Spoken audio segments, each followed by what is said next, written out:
Hello everyone, and welcome back to World of Warships Blitz with Terry. Last week we've been looking at destroyer guns, or not sure if it was last week or depends on how I'm going to publish these. I'm not quite sure about this yet, but today we're going to be looking at light cruisers. Now destroyer guns were round about the 120, 130 millimeter caliber. Light cruisers are generally more about 150, 152. Depends on which nationality you're looking at. And we'll be going through these today and again talking about which ammo to choose, high explosive, armor piercing, and what the impacts are. Now we're not going to be talking about the American ones because we've just done so much with the Brooklyn recently.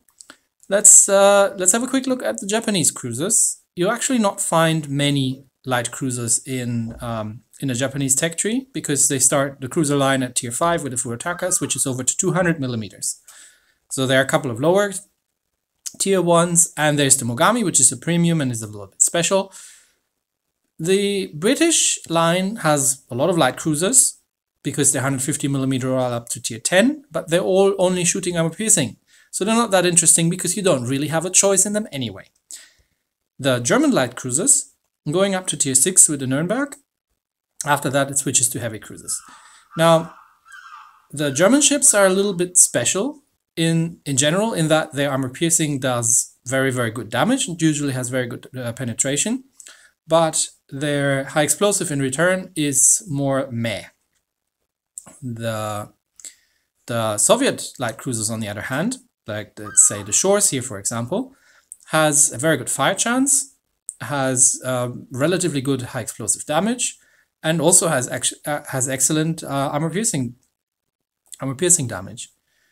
The French light cruisers, going again up to tier 6, then with the Algerie it switches over to heavy cruisers, are having excellent high explosive shells.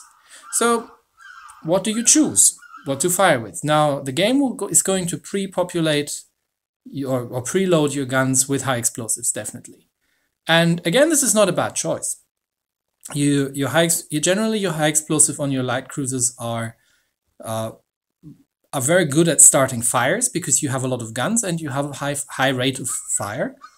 So you're not looking for the high alpha damage against something big like that battleships or bigger cruisers or even carriers. You're looking for a rapid fire. You're looking for a lot of small pinpricks, and you're looking to do secondary damage by setting fires. Because also most light cruisers have torpedoes, except for the American ones. And you can set fires. Fires gets extinguished. Then you hit with torpedoes. You cause flooding, which then tends to stick. So light cruisers are often a lot about secondary damage in terms of fires or floods, and not so much necessarily about the alpha damage from the guns. Now that said, the guns are a little bit bigger than the destroyer guns.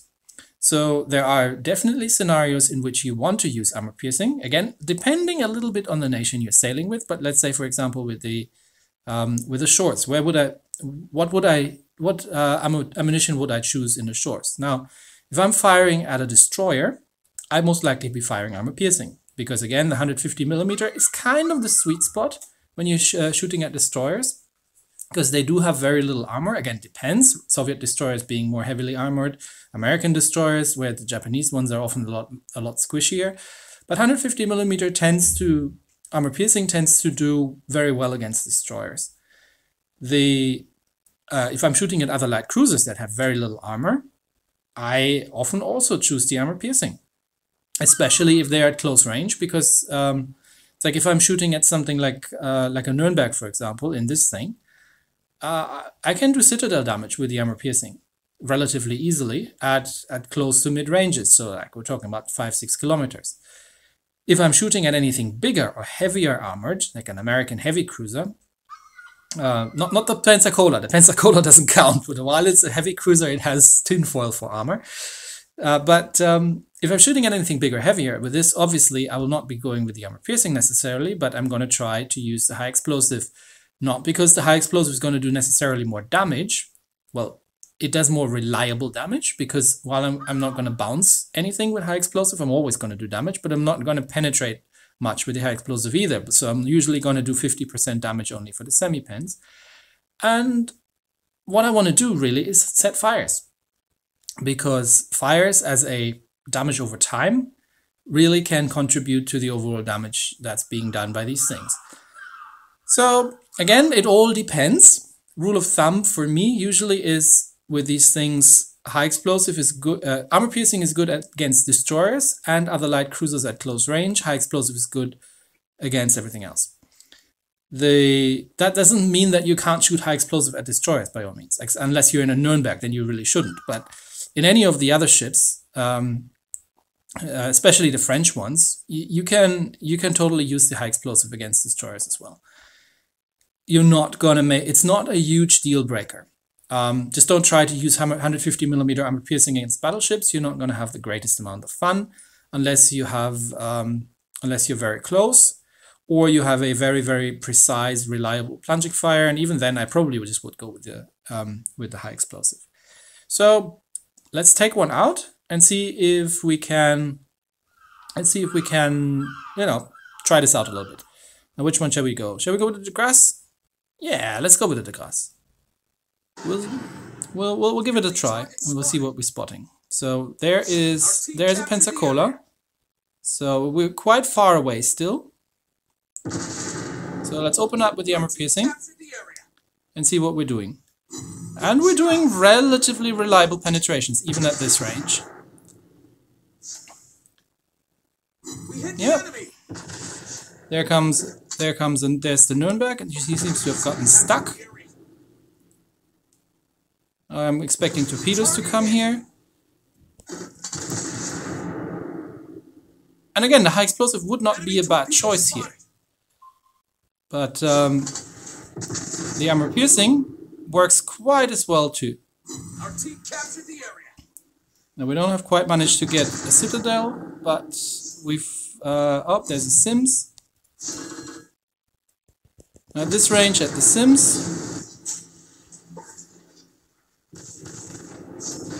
the Sims is firing high explosives at me, as he should, and I'm fully expecting his torps to come. Where are his torpedoes? I don't know. Maybe he was out of torps. But at the Sims at this range, I am firing the armor piercing, and I am doing very reliable amounts of damage against him. As you can see, he's not having a great time with these. And there we go. There come the Sims torps.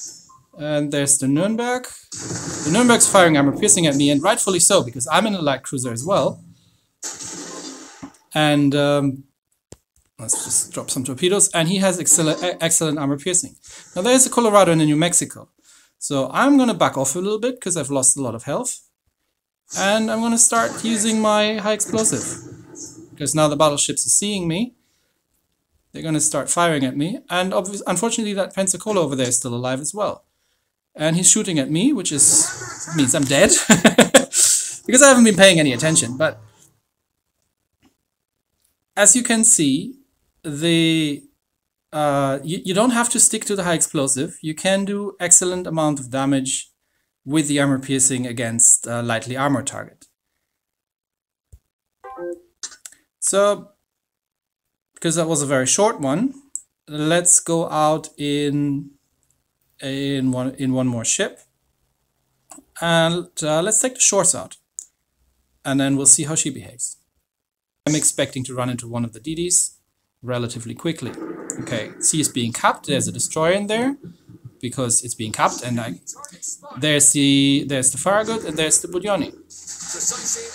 So I'm gonna start opening up at the Farragut with my armor piercing at about 5 km range. And you see I'm doing full penetrations with the armor piercing. And there's a battleship shooting at me, which is rather unhealthy. Again, I'm not really paying any attention to the battle itself. I'm just really more about the guns. So the Budyoni over there, the situation is under control. I'm firing armor piercing as well because he's a light cruiser, and I can even at at these kind of ranges, I can get reliable, sort of reliable damage. Now we're starting to get semi-pens. So at this point, okay, and we're still getting a plunging citadel. So at this point it becomes a bit of a mixed bag. So if we start firing at the Colorado though, we really don't want to use the armor piercing. So I'm just going to switch over to the high explosive, and we're setting a fire. Now this is what you want to do if you fire at larger targets, or more heavily armored targets, really, like a battleship over there. And he doesn't damage control the fire, and I'm running out of space to go. But we have an excellent range in this ship, and we're doing damage over time. So we can just keep using the high explosive for these sort of scenarios, because that's exactly what we want to do. So now he either controlled the damage, but he's running into all the torpedoes there, so he's probably relatively dead. Precise aim activated. And you see now he's flooding, and he doesn't have a damage con, so he's gonna flood out, or we're gonna set him on fire again, and there he's dead. Now we're not doing a huge amount of damage, alpha damage, directly with the armor piercing, with the high explosive against battleships, but we're all about the secondary damage on these things. It again comes down to selection. You have to understand how your ship works. So for example, the Shores having a relatively good armor piercing damage and also having a relatively good high explosive damage on the guns means you have to check your target, you have to check your distance, and if you just want to go with a high explosive, kind of like with the destroyer guns, if you just want to go with a high explosive, you're still going to be doing decent damage, but be aware that, for example, against destroyers, you will do more damage with the armor piercing. I think that's that for 150 millimeters. I think the best way I can explain this in general is understand your ship, see what damage you're doing, see how much penetrations, how much semi-penetrations you're getting, and just look at your target, look at your damage, and select the ammunition appropriately. Next time, for the last part of that series, we're going to be looking at battleship guns. So that's it for today. Thanks everybody, and I'll see you next time. Bye.